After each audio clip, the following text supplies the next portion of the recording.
Hey, welcome to our explainer. Today, we're digging into a pretty radical idea about something we all go through, hardship.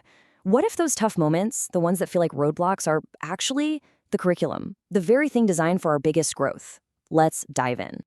So here's how we're going to break this down. We'll start with the core paradox of faith. Then we'll completely redefine what pain even is. After that, we'll look at how trails work like a school, point out some dangers on the path, and wrap up with the ultimate promise of just enduring. All right, first up, let's just tackle the big, nagging question right away. If you feel like you're on the right path, a path of belief or purpose, why is it so hard? Why does it feel like you're just facing one test after another? I mean, it's a question we've all asked, right?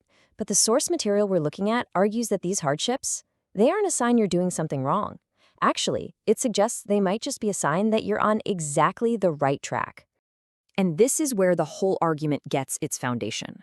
From a piece of scripture that is, let's be honest, pretty wild. It doesn't just say, put up with your trials. It says to count it all joy. That instruction is so counterintuitive that it forces you to think, okay, what hidden value am I missing here? So how in the world do you get from hardship to joy? Well, that leads us to the second and maybe the most powerful idea here, completely reframing how we look at pain itself.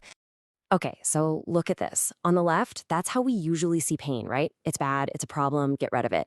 But the view from our source over on the right is totally different. It sees pain as a healthy signal, a tool, a call to get ready for what's next. Just like physical pain stops you from touching a hot stove, this kind of pain is trying to tell you something important. And this is the key redefinition. The pain you might be feeling isn't pointless or random. It's a signal. It's basically a message that the person you're on your way to becoming, well, they need a stronger, more capable version of who you are right now.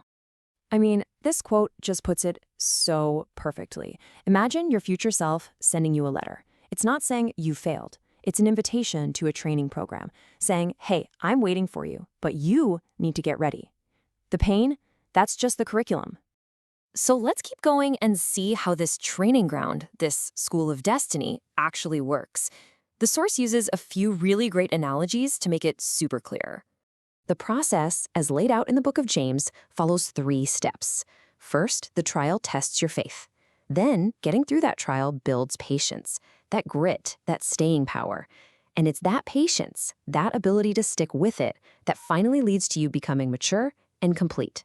The first analogy is one we can all relate to. It's like school. It doesn't matter how smart a student is, they can't skip to the next grade without passing the exam. These trials are destiny's exams, and you have to pass them to level up. The next one is a little more intense, military training. Think about it. A new recruit might be weak, scared, but years of intense, grueling training forges them into a resilient soldier who can handle absolute chaos. It's the pressure that creates the strength. And finally, think of a farmer. A farmer can't plant a seed and then dig it up a week later yelling, "Why aren't you grown yet?" They understand there's a season of waiting. There's a process that demands patience before you see the harvest. Some things just can't be rushed. But of course, getting through this school of destiny is not easy, and the source material is very clear about several pitfalls that can completely stop your growth cold. And this brings up a really tough, kind of provocative question. In our effort to be kind and compassionate, could we actually be getting in the way of someone's growth? So the source points out 4 big dangers. First, trying to rush the process, like that impatient farmer. Second, comparing your tough season to someone else's highlight reel. Third, letting bitterness set in when things get hard. And then there's the surprising one, misplaced compassion. This is that instinct to rescue someone from a trial they need to go through, which the source calls over-pampering people into weakness. And wow, this quote is just so stark. The idea here is that even something as good as compassion can be twisted into a weapon if it's misapplied. That well-meaning rescue can actually abort the training process and stop a champion from ever being forged in that fire.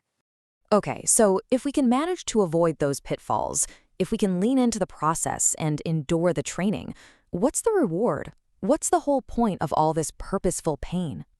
The source material describes it as a journey from the trial to the trophy. Think about John the Baptist. He was hidden away in the wilderness, being prepared, until it was his season of appearing. The idea is that our most important preparation happens in private, during those tough times. And when that prep work is done, the result is revealed, like a trophy, a testament to a life that trusted the process. This quote just nails the final outcome. The goal isn't really to go out and chase success. The real goal is to focus on the process of becoming. And according to this viewpoint, when you become the person you were meant to be, success isn't something you hunt down. It's something that is naturally drawn to you. So we'll leave you with this final thought to chew on. What if we could shift our perspective just enough to see our trials not as things blocking our destiny, but as the very path that makes us strong enough to handle it? What if the pain really is the gift,